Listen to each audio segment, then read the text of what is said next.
So, welcome back to 3rd Age Reforged and to another battle replay, and I'd be lying if I said I wasn't slightly concerned about this particular battle, because as you can see there are plenty of fences and buildings on this battle, which 0.97 has proven itself to be very unstable when these particular elements are in large quantities on a map. But this is a map that I have shown several times in the past. I believe it's just called the Haven of Umbar, or at least it's something along those sorts of lines.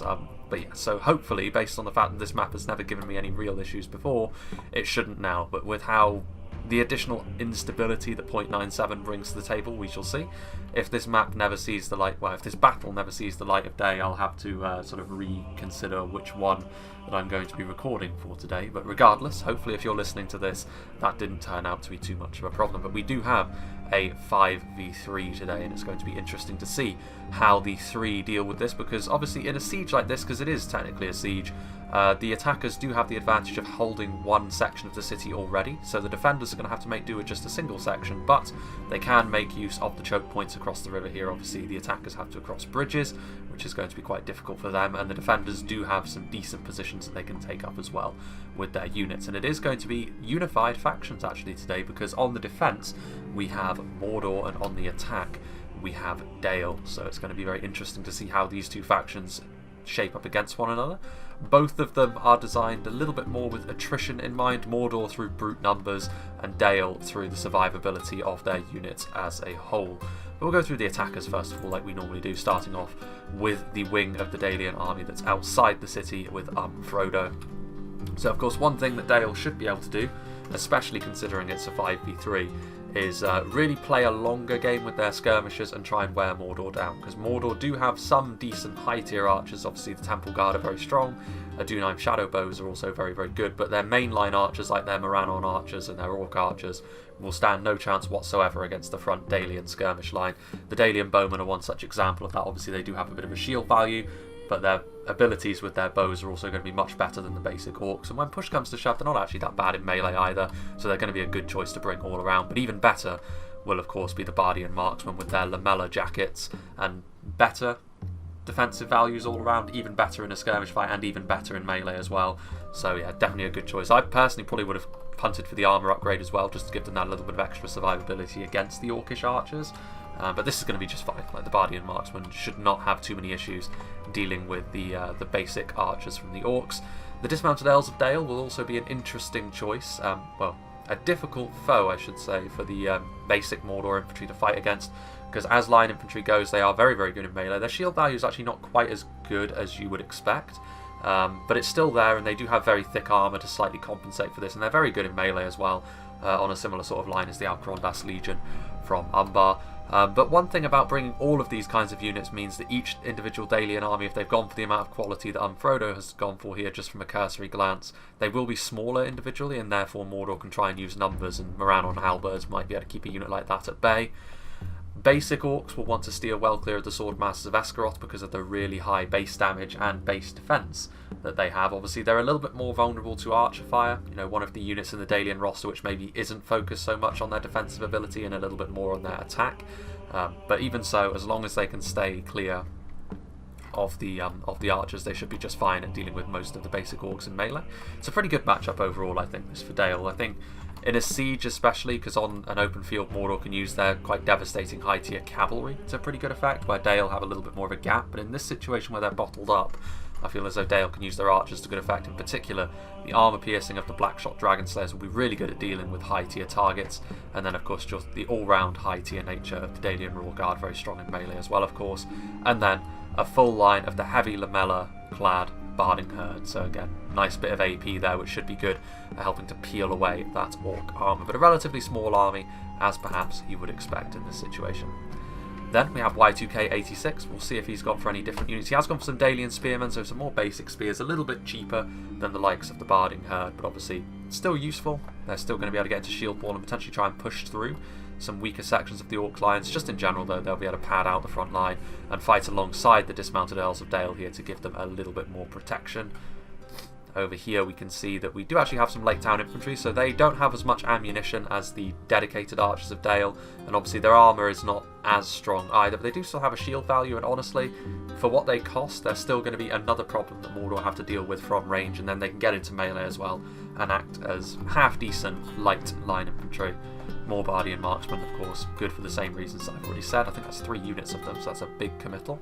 We have some Morroquendi bows as well, not so great in a skirmish fight. You know, they are heavier Elven archers, but even so, Elven archers, you don't really want to be skirmishing them with low-tier Orc archers, because overall the Orcs would be quite pleased with that sort of trade. But the Morroquendi bows later on, with those poison arrows, could prove to be very, very useful indeed. DALIAN Royal Guard, Blackshot Dragon Slayers once again, a catapult, which could be extremely useful on a settlement like this, and then the mighty DALIAN Paladins, again with that AB, should be very useful to crack through some of that crude Orc armour. And then the third army, we have Eastern Breeze. That's a name that I don't actually recognise. It'll be interesting to see how this player gets on. It's got a unit of DALIAN cavalry here, just a single unit that they can use to roam around the field. He's actually got his general in it as well, which is a very interesting choice. Probably don't want to be as aggressive with them as maybe you otherwise would be then, but just going around the periphery of the map, I should say. And they're a very fast-moving unit of lancers as well. Obviously, lighter cavalry overall, certainly in comparison to something like the Earls of Dale. But it doesn't hurt to have just the odd unit of cavalry in this situation, just in case the situation arises where you can use them. 3 units of Barding Herd once again. Again, more Earls of Dale, more Black Shots, Morroquendi bows. Obviously, a big focus on the archery here from Dale, which should not be too surprising. DALIAN Royal Guard, 2 Bardian Marksmen, 2 DALIAN Bowmen, and then a unit of DALIAN Paladins as well. And then the 2 armies that are going to be starting off within the city limits, we have Waffles. That is a name I do recognise. He's got some DALIAN Royal Guard over here. Set up some stakes with the DALIAN Bowmen. Over here he's gone for, it looks like a little bit more of a lower end approach. He's got more Lake Town infantry than his allies so far have gotten, so cheaper obviously.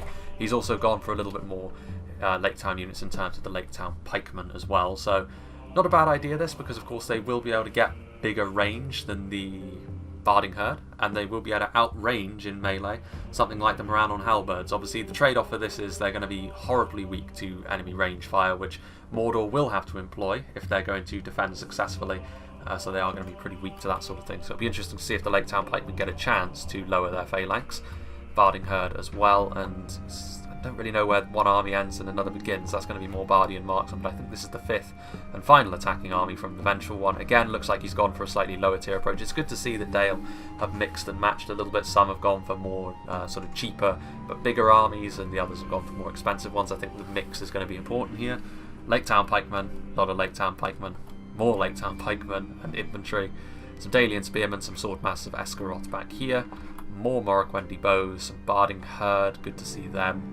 DALIAN Bowmen, some Black Shots at the back, more Paladins, and some Barding Herd as well. So overall, I think some pretty balanced armies, but let's have a look and see what the defenders are bringing to the field today in Mordor. So we have Tommy Wiseau, who's going to be playing as the first Mordor army. He, of course, has his deployment zone over here, so he's going to have to move to support his allies. Now, there are river crossings over there. You can see way over there that Frodo is going to be pursuing Tommy Wiseau as he moves back into position to help defend the settlement.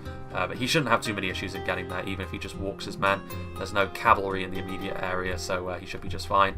MARONE archers, even though I have said that they are going to be outclassed pretty much in every aspect by the DALIAN skirmish line, they're still going to be a very important part of this defence, because Mordor, they at least need to contest the archery fight, because if they just let Dale shoot them, it's going to be a very one-sided affair indeed. So Mordor, these guys are just going to have to put their lives on the line and see what happens from that. Orc fodder, MARONE infantry, so the lower tier units of Mordor.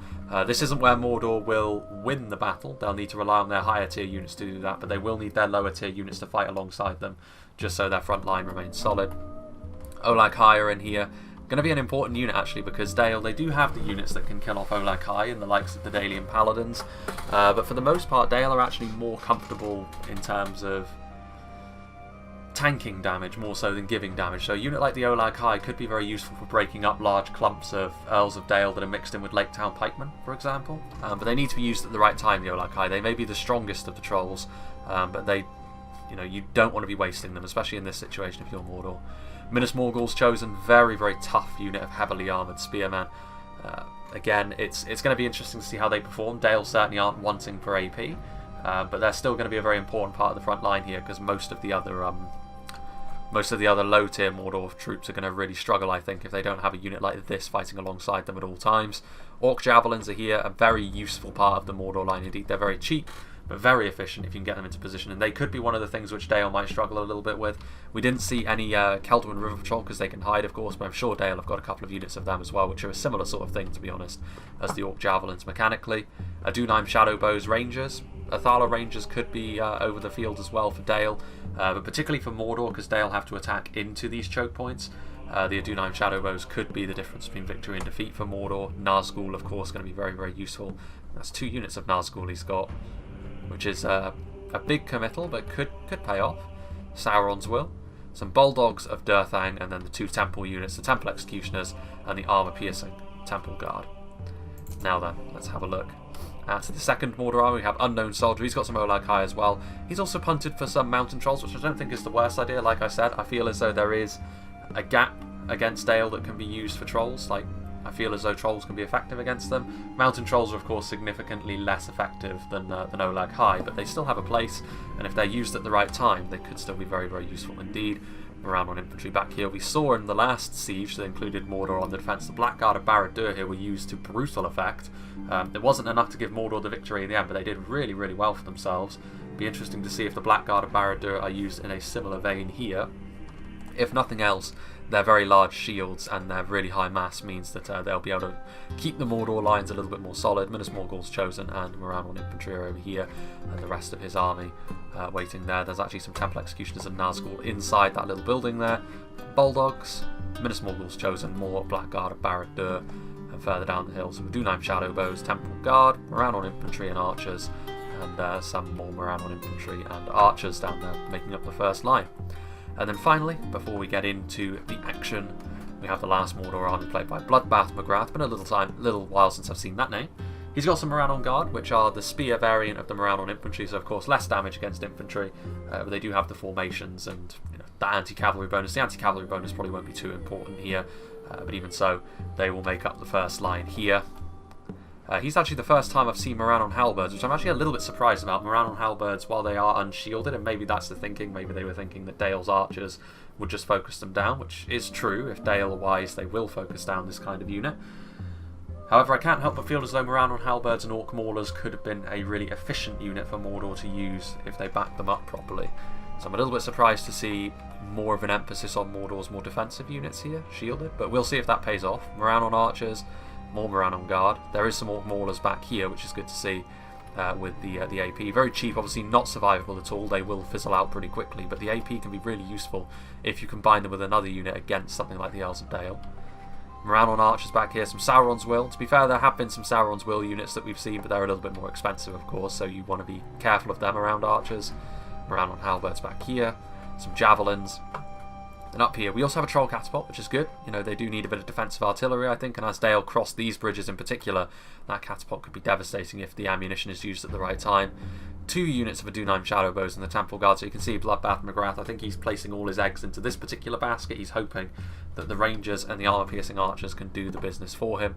And there's also a couple of units here at the back as reserves. 2 units of Minas Morguls, as you know, just 1 unit of Minas Morgul chosen, some Javelins, some Bulldogs, some Trolls, and some Temple Executioners as well. But I feel as though that without further ado, we should get this show on the road. And it will be interesting, like I said. I feel as though Dale, if I were a betting man and I didn't know the names of the players, like names of the players, I'm not really sure like which one are going to win anyway. I feel like there's some that are more experienced on both teams, some that are a little bit less experienced on both teams as well, so it should be a good mix. But just in terms of the army compositions, the numbers as well, the fact that if you're outnumbered in a siege, generally speaking, you're always at a bit of a disadvantage from the off, I would give the advantage to Dale just to start with here. But that could turn pretty quickly. I mean, there are good defensive positions that can be taken up. And of course, those are Dunheim Shadowbows could be absolutely devastating as well. You can see here that Unknown Soldier is immediately shifting a fair chunk of his forces over here to support Bloodbath McGrath. I'm not entirely sure why that would be, to be honest with you, because they, like, honestly, if they're not careful, I mean, Tommy Wiseau is further outside the city here, but also, if they filter off over here, Dale could cross the bridges, take this section of the city and cut Tommy off, so it'd be interesting to see if that happens, but I'm not sure if there's some sort of ceasefire agreement from the start over here. It's possible that there is, but I think regardless I am going to make a little bit of a cut here, because I don't want to be talking if this is sort of a ceasefire period, so I'll start the battle, well, I'll rejoin the action when Dale is starting to make some genuine moves, I think. So I think now would probably be a pretty good time to rejoin the action, because you can see that the Mordor armies have organised themselves into a pretty solid defence. Dale are starting to cross the river and get closer towards the settlement now, and I also believe, yes indeed, we do have the first trading of archer volleys here between the two armies on both sides of the river. So the MARONE archers are going to be engaging with some of the DALIAN forces over on the other side, which of course is not going to go too well for them. A combination of Bardian marksmen, 2 units of Bardian marksmen actually, and the Lake Town infantry means that 1 unit of MARONE archers is not going to last too long. But of course, you know, Dale do need to be a little bit careful. The thing that they really have in their favour against Mordor is their archers. They can't afford to frivolously waste all of their ammunition. You definitely need to ration out a little bit, so having all 3 of these units fire into pretty much just 1 single unit of MARONE archers maybe isn't the best idea, because there are far more where that came from a Mordor perspective. They can just shift another unit of MARONE archers when these guys are spent, and of course slowly but surely try and whittle down that DALIAN ammunition supply, because then Dale will eventually have to cross the rivers, and then they will be at the mercy of the Mordor Rangers, and of course those catapults as well. But over here is... oh, hello.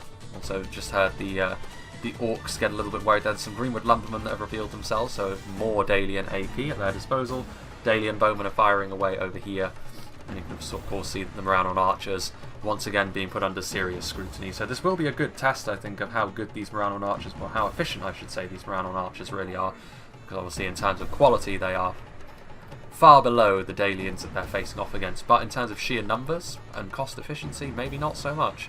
Greenwood lumbermen starting to cross the bridges. You can see here the Dale's starting to put some pressure around here. It's always a little bit tense when you're the defenders in this situation, seeing the attackers start to wrap around, and you can feel the noose start to tighten. Certainly there is actually a unit of Melkor's Chosen that I missed in the army composition phase here from Tommy Wiseau, which could be incredibly useful, because Dale only have 1 unit of cavalry and it's going to be nowhere near the match of the Melkor's Chosen, so could be a really, really useful unit to have in this particular situation. But Dale are starting to cross the bridges at this point, and it's with 2 units that are actually unshielded, or at least not fully shielded. The Barding Herd do have a shield value, but because their shield is worn on their backs, it's a relatively small value. But they do have heavy armour. But the real problem here is for the Greenwood lumbermen. I'm not sure they're even going to get into melee before they rout. They've already been devastated. In fact, they are, but they rout immediately as soon as they make contact with the scary-looking shield wall of the Minas Morgul's Chosen. They immediately flee back in the other direction.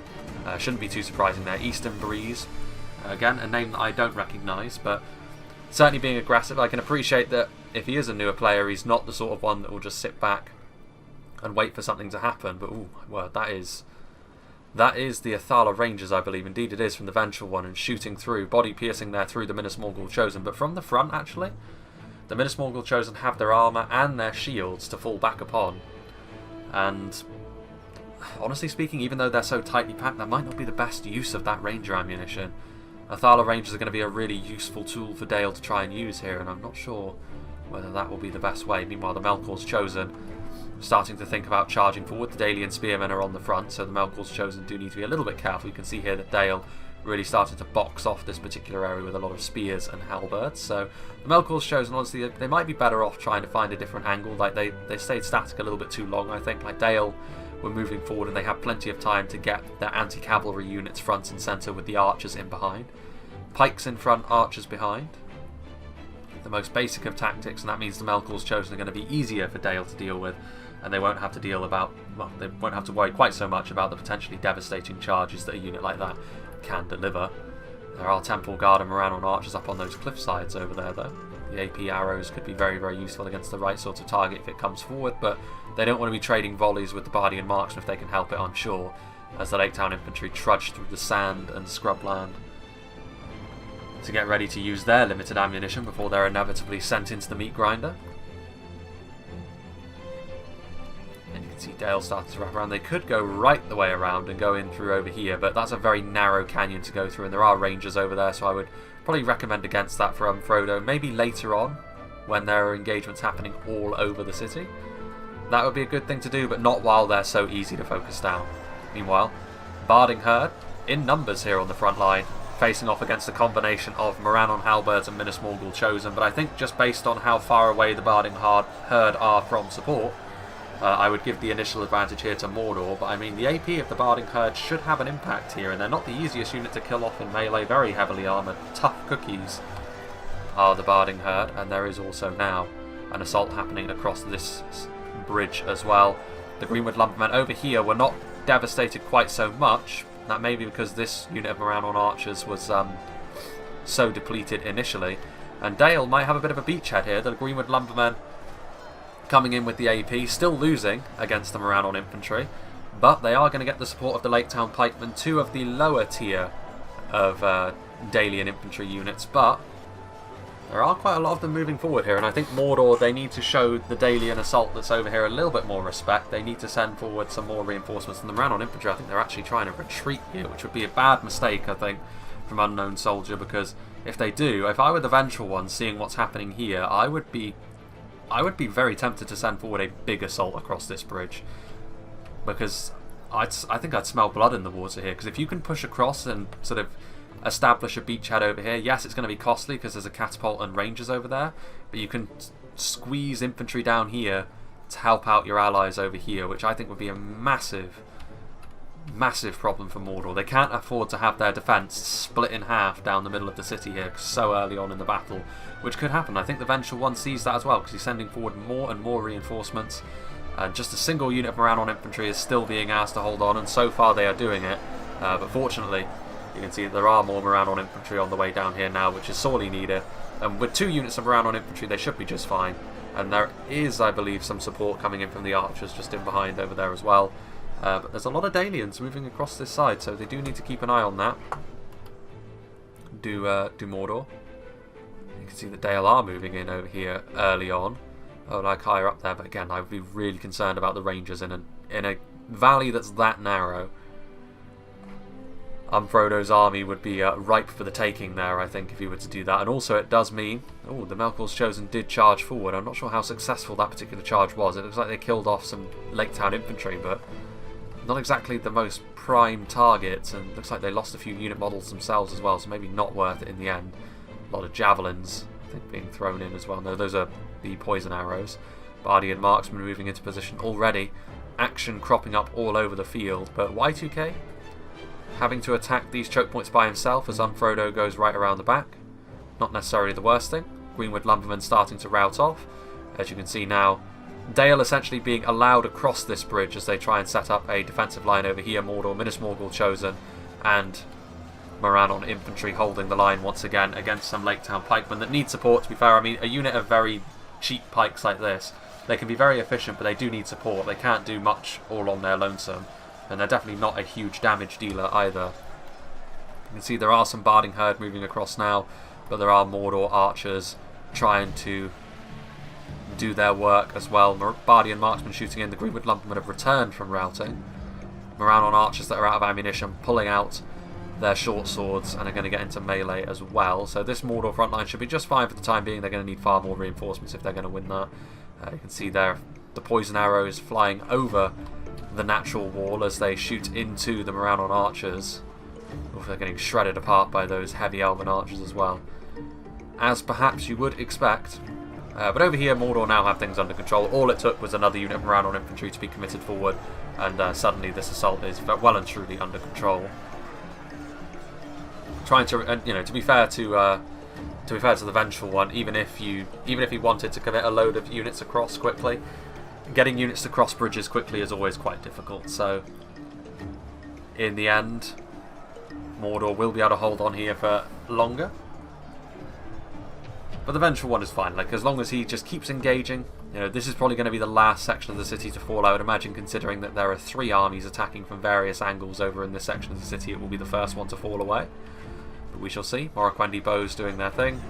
Lake Town infantry joining the Barding herd in melee, but still the Mordor front line holds. And with the Minas Morgul Chosen at its centre, supported by those MARONE halberdiers, they should be absolutely fine for the time being, especially with the support of the Mordor skirmishers in close proximity. The MARONE archers, though, as the battle goes along, you'd imagine that more and more of the Mordor skirmishers will be perforated by the DALIAN archers. Weemwood Lumberman crossing as well. Not sure what that catapult's doing over there. It's trying to find a decent angle, but that's not really the angle you want, and making a mistake with catapult positioning can be a big deal because it takes so long to get anywhere unless you're using a troll catapult.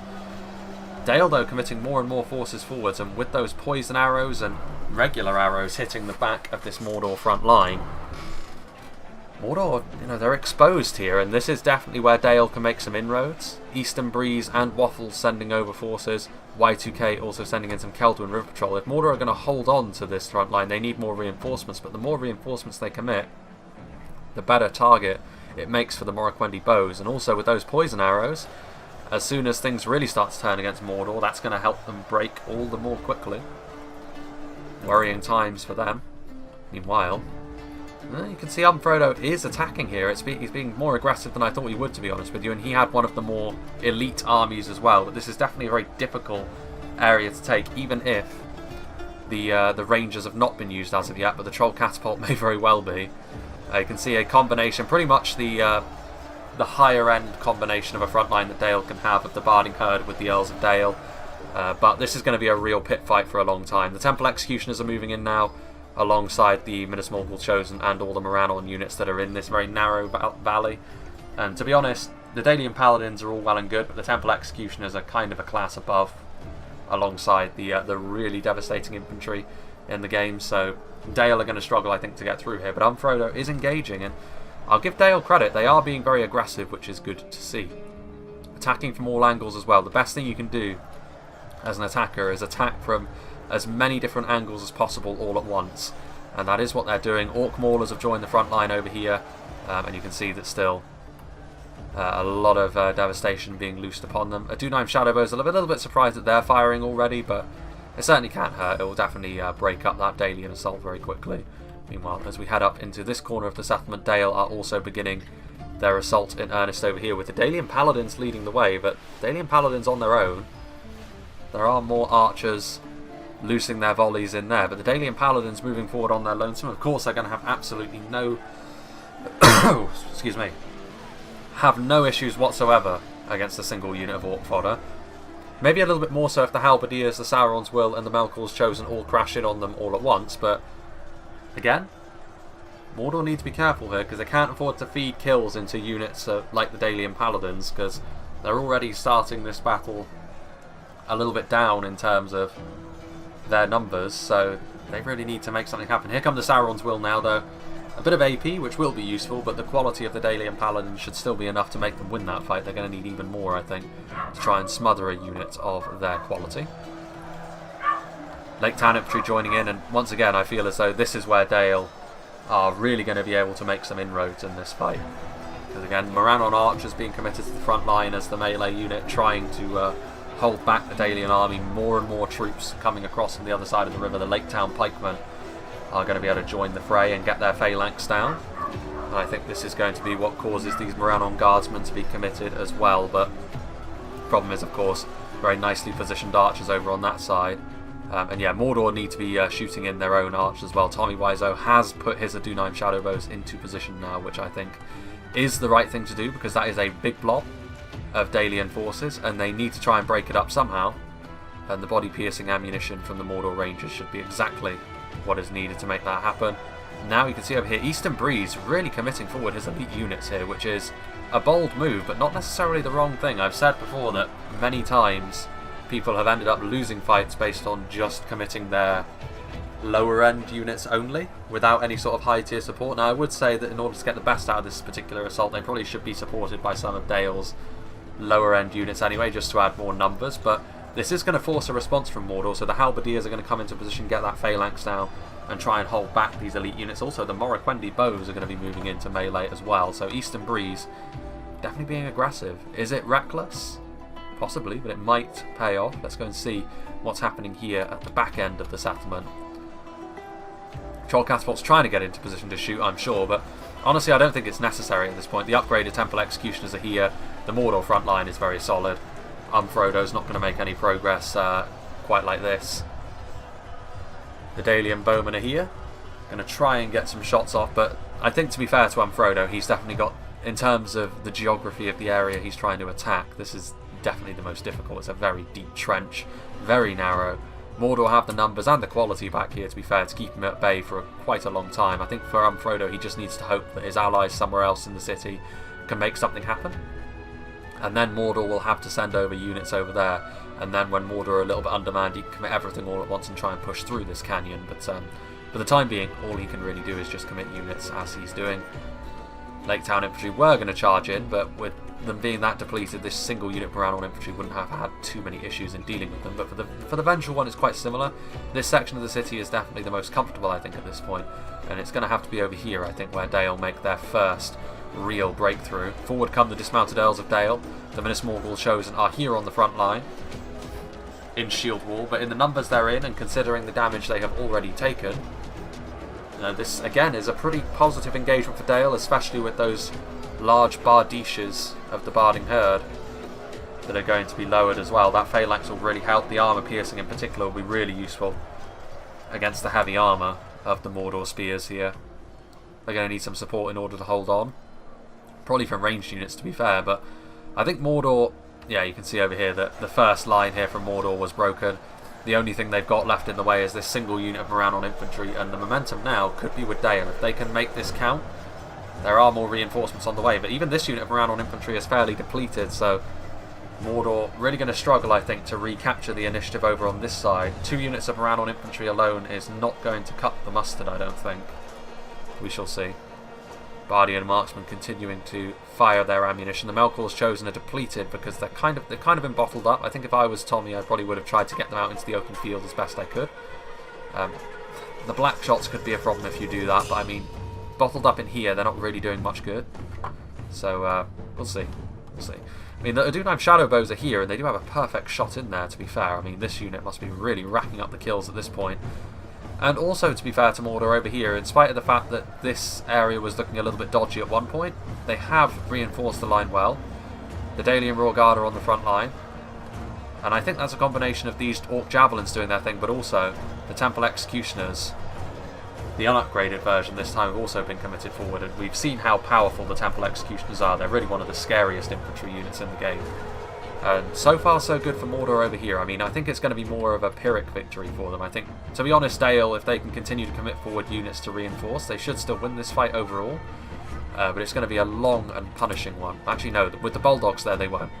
33 Bulldogs get committed there as well. That's armor-piercing damage. That'll be Dale not being able to get through there, but not the end of the world. As long as Dale continue to engage from all angles, eventually the attrition should favour them.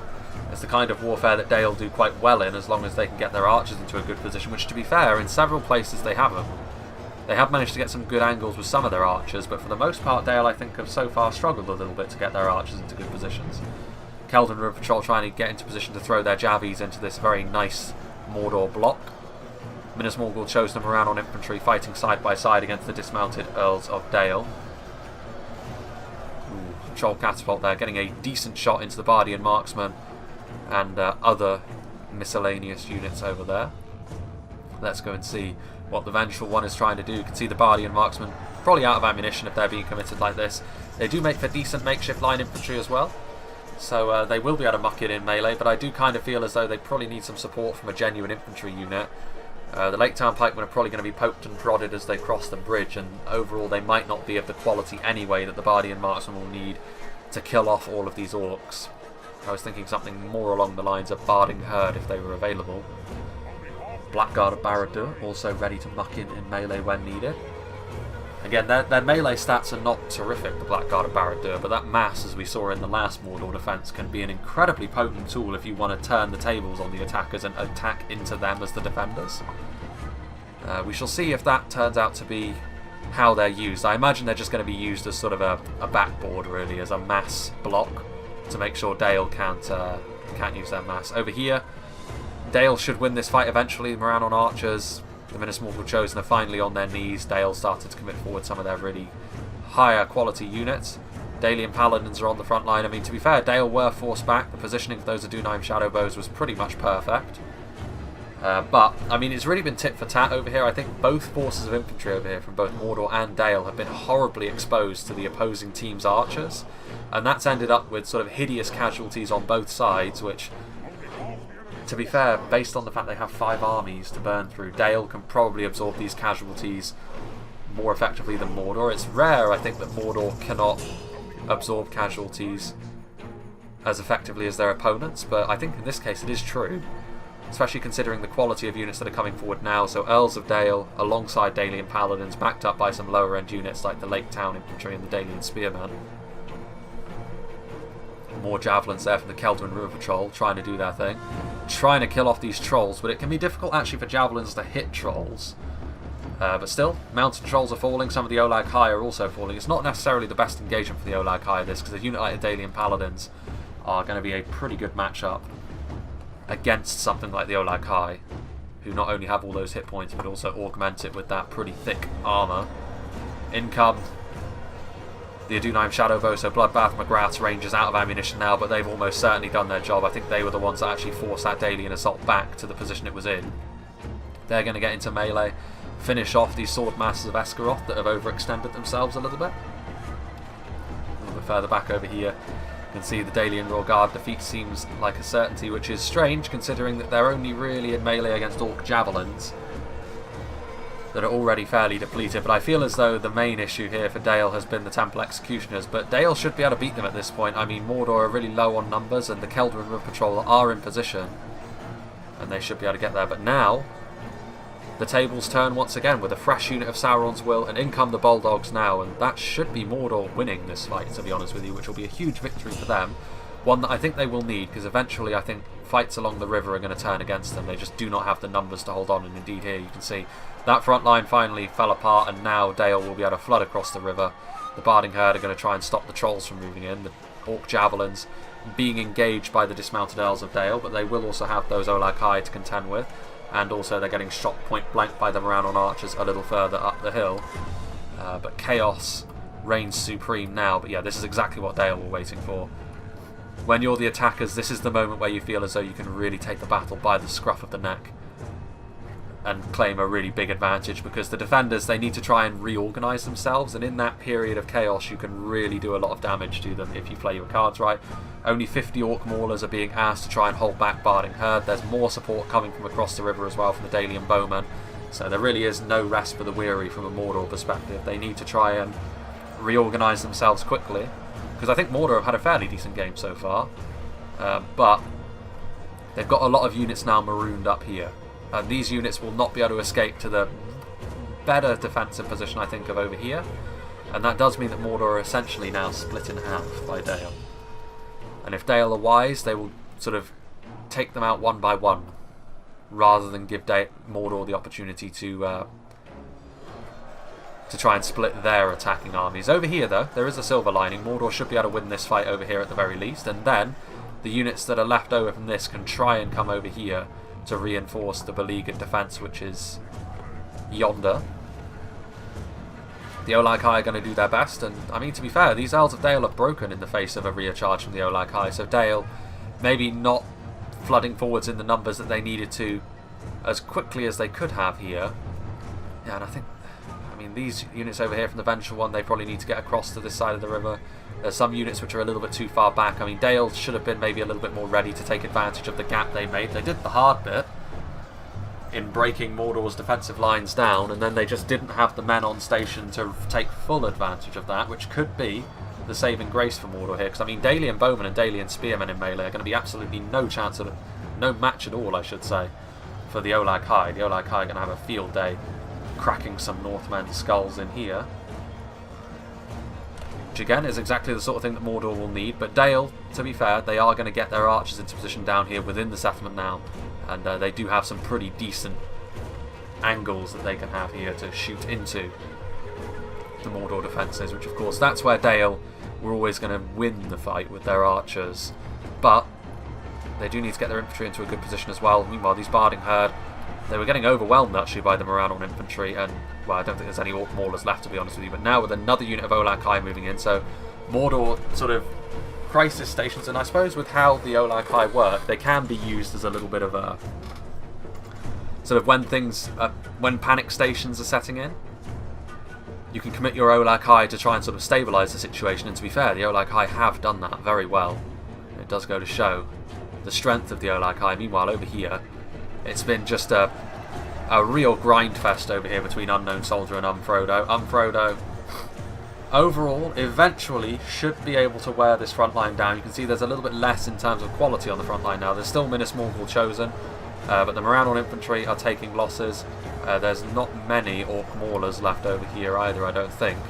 And eventually, Dale should be able to move through here, but it is a slow process. That building in the background there, you can see, has taken some hits from a catapult.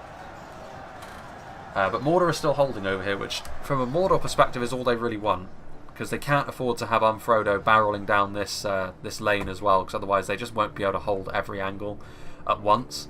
And they've already committed a lot of resources to try and stabilise the situation over there.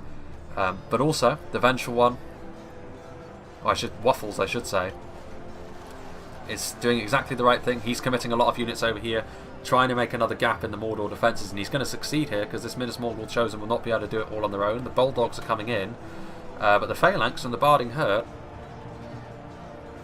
could be the difference maker here. Some Keldrin River Patrol in there as well, although they're really just going to be meat for the grinder. Don't really offer all that much in melee.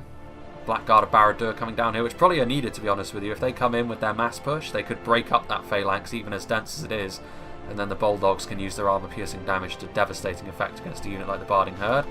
Over here, meanwhile, only one of those Olag High left. The Morannon infantry are broken. The Dalian Paladins came forward, so still, in spite of Mordor doing a pretty decent job in stopping Dale from rolling over them over here, Dale are still in the ascendancy, which is bad news, of course, for Mordor.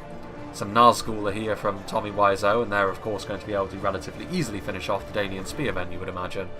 But what about this fight over here? The Olag High actually came up all the way over here, which is interesting. So they fought their way up the hill, and then came over here to try and help finish off Eastern something's army. Eastern Breeze, that's it. So complete victory for Mordor over here, but they're going to need all of these units to go back into the city and try and put up a defence against the rampant Dalian army within the city limits. I'm not really sure that Mordor need all of these units just to finish off this one unit of Keldrin River Patrol. Any one of these Mordor infantry units, other than the Orc Javelins, would be able to finish them off at this stage. We'll see. We'll see how Mordor want to handle this, because Mordor are trying to counter-attack down here now. Sauron's Will moving down the hill.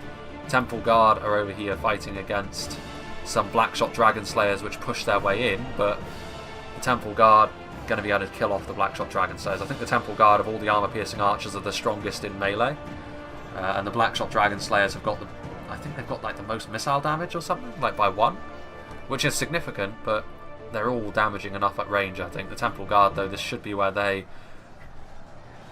come good. The Sauron's Will charging down the hill, their AP damage should be very useful against units like the Bardian Marksmen. The Orc Javelins, of course, are also going to do their thing.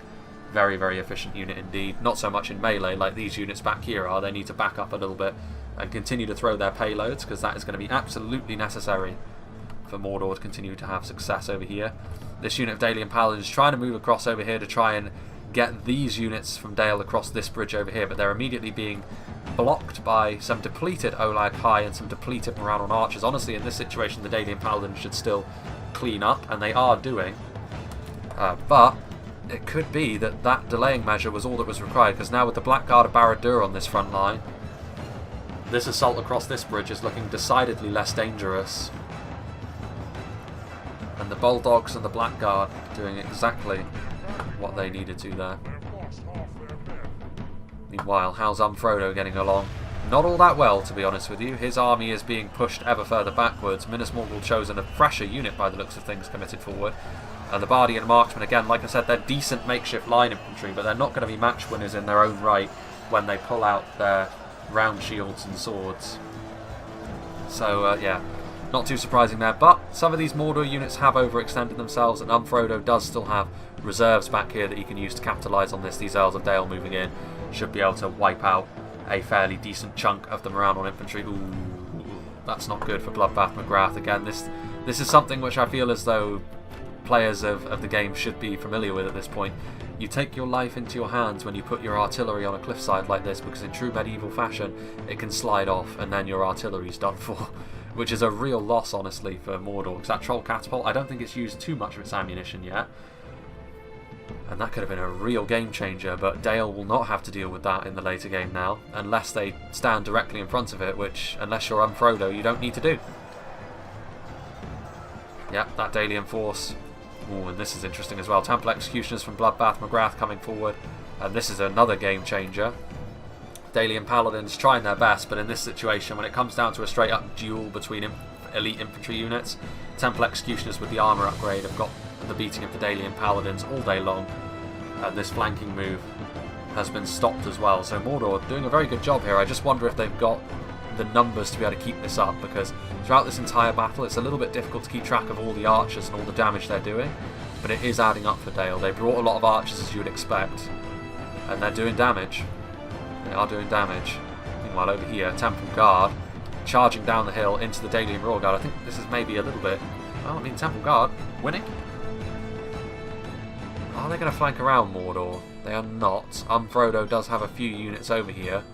Mordor still have some units on station over here, including a huge clump of Olar Kai. Down come the Bulldogs, so some of the reinforcements have made their way across. 2 units of Bulldogs are here, one of which is going to charge down the hill now. Things have become a little bit stretched, which to me suggests, honestly, Dale are running out of manpower. I mean, they have got a decent amount of strength still, and they're trying to filter down over here now, trying to get these units across the bridge. And also, I think trying to get Frodo's army in as well, because he's been bottled up in this one choke point for a long time, and he had a lot of quality in his army as well, so for him to be stuck over there for this amount of time is not ideal. And to me, that suggests that his army would have been better off over here, and one of the lower quality armies would have been better off going around the back, but then also the 2 lowest quality armies were the ones that started over here and needed to cross the bridges, so I guess in the end it was always going to be a little bit awkward for Dale to min-max their assault quite like that, but still. Now Temple Guard and Bulldogs fighting side by side, and they're going to be able to double team the Blackshot Dragon Slayers, and that should be the end of them. Again, good news for Mordor, trying to shut down these more elite DALIAN units. Orc Javelins are back here, all of them are depleted at this stage. A decent chunk of DALIAN units crossing the bridge once again. Lake Town units, Lake Town Pikes. The Athala Rangers are here as well, although they've taken losses, so the Mordor skirmishers have been doing their job trying to whittle them down. Can't afford to give Dale the advantage with their Rangers either. That would definitely be the end. Temple Executioners and Temple Guard fighting side by side, and the DALIAN Paladins are all dead. The Bulldogs are also being peeled off the front line now as well to charge in here as well. They were actually shaken for a little while there, and that was because of the poison arrows from the Morroquendi bows. There is still 3 DALIAN Paladins, to be fair. They weren't completely destroyed, but all of these Black Númenóreans. Yeah, there's nothing here on the front line from Dale which is going to challenge the very best of what Mordor have to offer in melee. Bulldogs are in there as well with the AP, which is, again, more of an issue for Dale. Lake Town Pikemen, the Blackguard of Barad-dûr will be able to easily finish off these Lake Town units, and then that's another unit of over 70 Great Shield infantry and also a couple of spears that are still alive as well, which Mordor are then free to commit where they are most needed. And Dale could be feeling their grip on this battle slipping away. I thought, to be honest with you, when they crossed the river and smashed this defence to pieces, I thought that may have been it, but maybe they went too heavy in their archers. Maybe they didn't have the infantry to take advantage of that, and they've been trying to sort of wear Mordor down with their archers. But it may be that they don't have the ability to do that. The Bulldogs were being kept at arm's length by the Lake Town Pikemen, but now, as I've said in the past, cheap pikes like this are going to get absolutely bulldozed by a unit of decent trolls like the Olar Kai and the Lake Town Pikemen. You can see how quickly they're just being carved apart by this unit of trolls. Following them in also some Adunheim Shadow Bows with their blades out. Only 31 of them, but still, every soldier is going to count as this battle enters its critical phases. We've got over here Orc Javelins, they're finally being silenced. I think they were out of ammunition anyway, to be fair. But the Athala Rangers, also out of ammunition, are going to be easily able to slice and dice their way through this trash. Meanwhile, over here, these Bulldogs and the Temple Guard have been destroyed, so Dale's still doing well. Over here, how much have they got left? 29 Shadow Bows, which I think came around from the outer edge and tried to attack into the rear.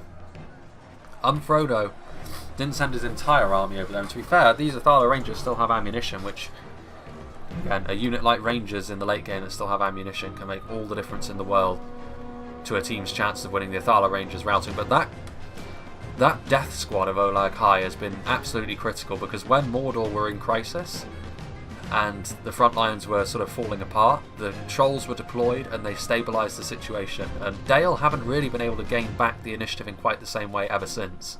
And that may be because they just don't have the infantry. They have committed quite heavily into their archers. Dale's catapult crew back there. But committing heavily into your archers like that means you can't be quite as aggressive as maybe you would like with your melee power. And when you're facing off against a chunk of Olag High like that, that can be a real problem.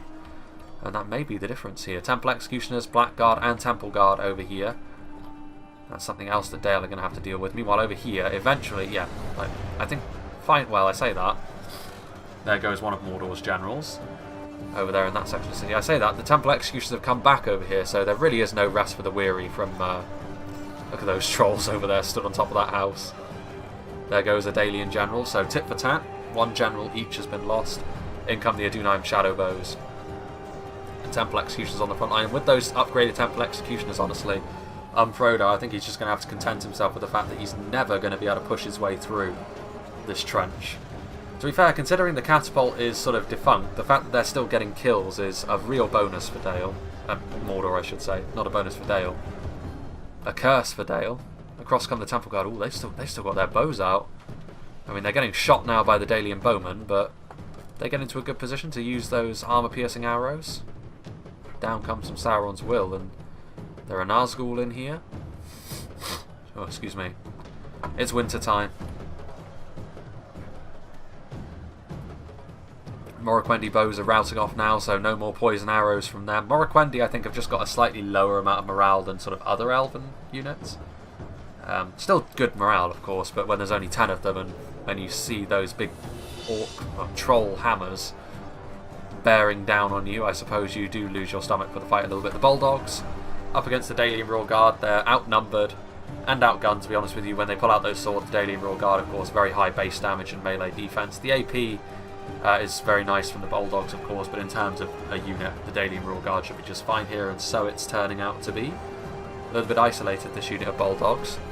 Still lots of DALIAN archers, which could make the difference, to be fair. As much as I've sort of said Dale haven't really had the knockout blow in melee, which they could perhaps have delivered earlier on in the fight to Mordor, these archers could still have the impact that they need them to later on. Ooh, this is a last samurai-like situation here.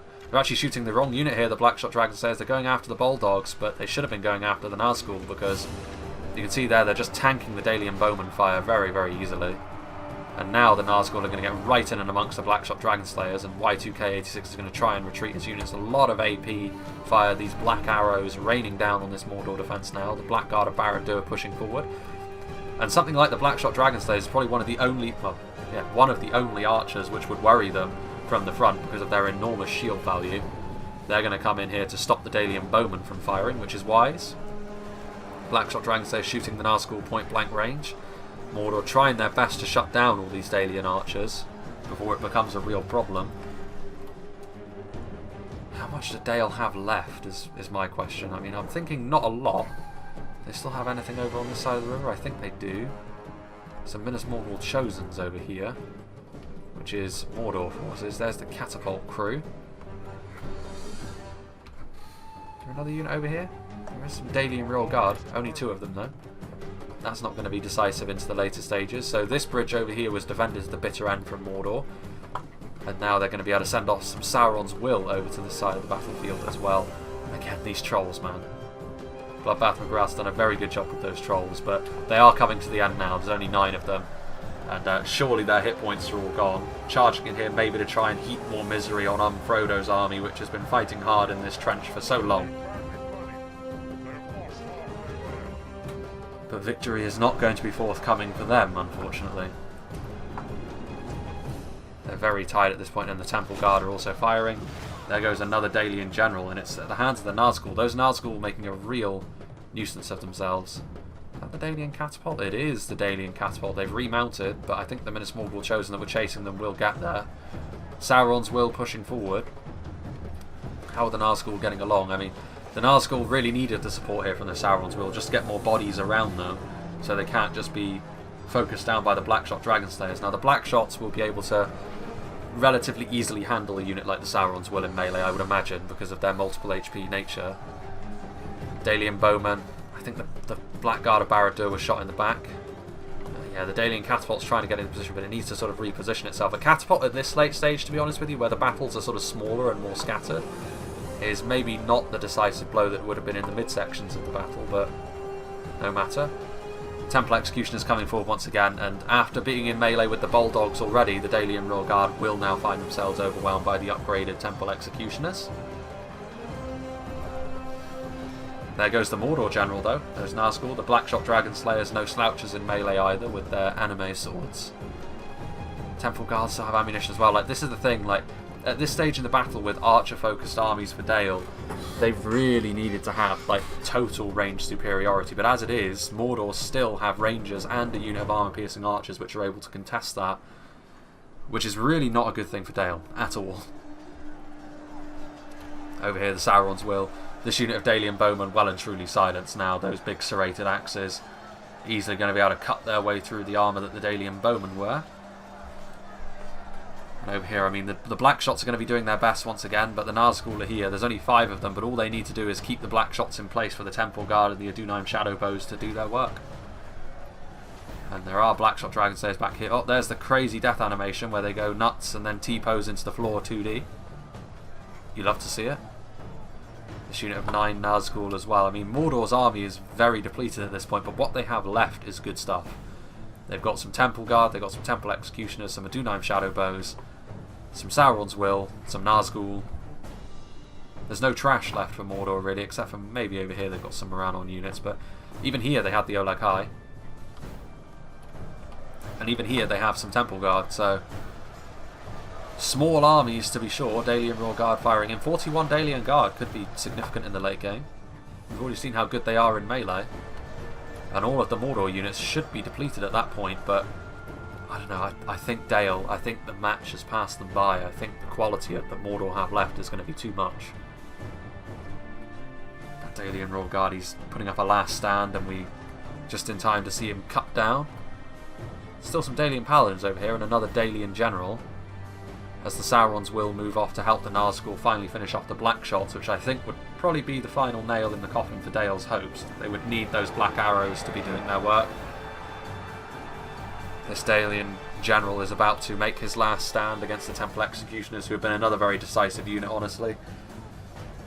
Dale don't have anything quite on the level of them in terms of overall quality. Like, we managed to kill off one of the Temple Executions there. Like, the DALIAN Paladins are all well and good, but their AP slant means that against a unit with the skill of the Temple Executioners, it's always going to be tough.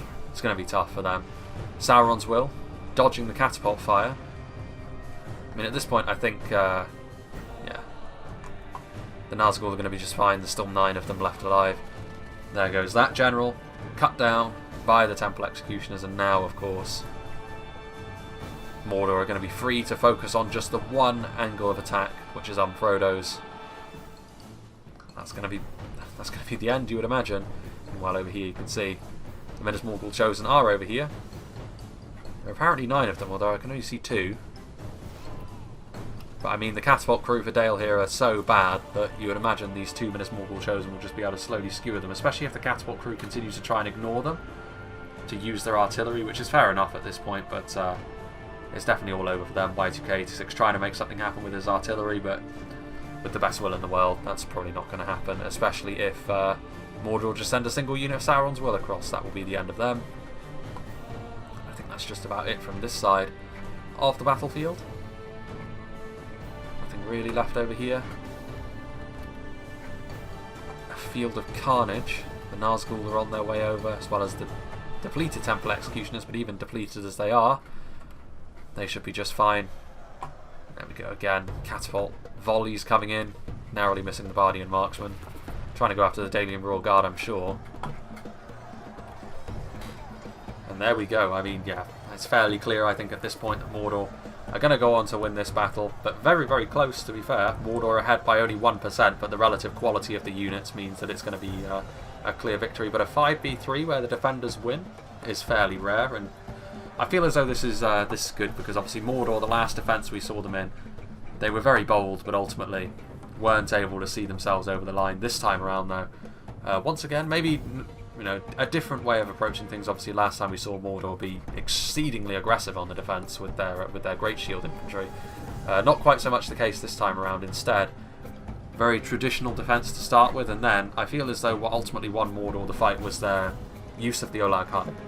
I feel as though Dale just had no answer to that. The Olag Kai, like Dale, if they had a little bit more infantry, maybe they could have made that initial break in the Mordor defences stick. But as it was, the Olag Kai were deployed to those areas where Mordor were in a bit of crisis, and they did the business. Very much so. A Dunheim Shadowbow shooting into the Bardian Marksman. The Dalian Royal Guard are out here as well. Obviously, they're going to be taking counterfire, the Dunheim Shadowbows, but at this point in time, they may as well loose their ammunition into those Dalian Archer companies, whittle them down for the inevitable. And Dale's foray to the southeast has ended in failure. And a victory for Sauron. Let's see over here, yeah. That's the end of Frodo's melee forces now. That troll catapult has, I thought it sunk into the floor then. You can see down here, this guy. They pushed it off the cliff, and now the troll's sort of wondering how best to try and get it out. Otherwise he'll be punished, I'm sure. Still, I mean, to be fair, the catapult has still gotten some kills. Not as devastating as it could have been, like, if that didn't happen, but it was still useful. Rotting meat. You're not going to break the Dalian Royal Guard, to be fair. You might break Bardian Marksman. Especially considering they're under range of fire as well. Spread out as they are, that shouldn't be too much of an issue. But Frodo, the last man left standing for the Dalian attackers. This is going to be the end of them. Most certainly. Some routing units as well. But a good fight. A very high quality fight as well, because I don't think anyone necessarily did much wrong. I feel as though ultimately Mordor played well. It wasn't as if Dale played badly though. They did what they could. I feel as though it was a case of composition. I feel as though with Dale, of course, archers are their strength. That is very clear to see. But in this case, I feel as though they just needed a little bit more quality infantry to really make that opening stick. They brought lots of Dalian Paladins, they brought their Dalian Royal Guard and the like, but I feel as though a couple more units of stuff like the Dalian Marksmen could have been traded in, even just for Dalian Spearmen, more Dalian Spearmen. But really, I think a couple more units of Earls, maybe a couple more units of Swordmasters of Esgaroth in particular, when things got into melee in that mosh pit when Dale pushed through, could have been the difference maker, and that could have been the thing which caused Dale to win. Because I mean, just looking at the percentages, they're close enough to the point where narrowest of margins could have decided this. Because I mean, yes, 9 Nazgul, 16 Temple Guard, 14 Temple Executioners. These are not the sort of numbers. I mean, can you imagine like one more unit of Swordmaster of Esgaroth maybe wouldn't be enough to tilt this fight the other way, but 2 would have been, I think. But it's all very well and good to say that in hindsight. Like, Dale's archers almost certainly did a lot of heavy lifting in this fight as well, so you don't want to overdo it. Like, with Dale, you're always going to be a little bit more reliant on your archers, I feel. I think the Dalian Royal Guard are going to admit defeat here, because they're not going to rout, and they would fight to the bitter end, but I think Frodo is going to admit defeat here. And that will be that. Very well fought fight, victory for Mordor, though. The Olag Kai are still alive as well. There's only 3 of them left, but what heroes. MVPs, those Olag Kai, in this particular battle, I think, and there he goes. Very well fought victory here for Mordor on the defence of this settlement. Very, very nice indeed. Good to see Mordor do well as well, because quite often I feel as though Mordor, they're sort of like just in perhaps the correct fashion that they are, they're just sort of the fodder that gets sent off to die. But it's good to see them. Obviously, their quality units here were very key as well. The MARONE units were just there to make up the numbers. Like, they were never going to be able to go toe-to-toe with the better Dalian units. They did well against the Lake Town units, though, to be fair, when we saw them. But really, the Olag Kai in particular, I feel as though deserve extra credit. and also the Adunheim Shadowbows, I'm sure, got a lot of kills when Dale were pushing in as well. But let's actually see what did the damage for Tommy Wiseau. His Nazgul, you know, not... They were probably committed a little bit later, to be fair. Temple Executioners did well. The Olag High, 109. Orc Javelins, 107. His Moranon Archers did very well. Those are Adunheim Shadowbows, again, Rangers. 303, though. It looks a lot, and it is the most of his army. But I would also say the Rangers can get more kills than that. Seen that several times in the past. His army, however, those Minas Morgul Chosen doing very well on the front line, holding back those initial Dalian blows. Unknown Soldier, his most effective unit again were the Adunheim Shadowbows. Blackguard of Barad-dûr did well when they were committed. Temple Executioners, of course. Again, the Nazgul, maybe not so much. Olag High, 186, though, once again.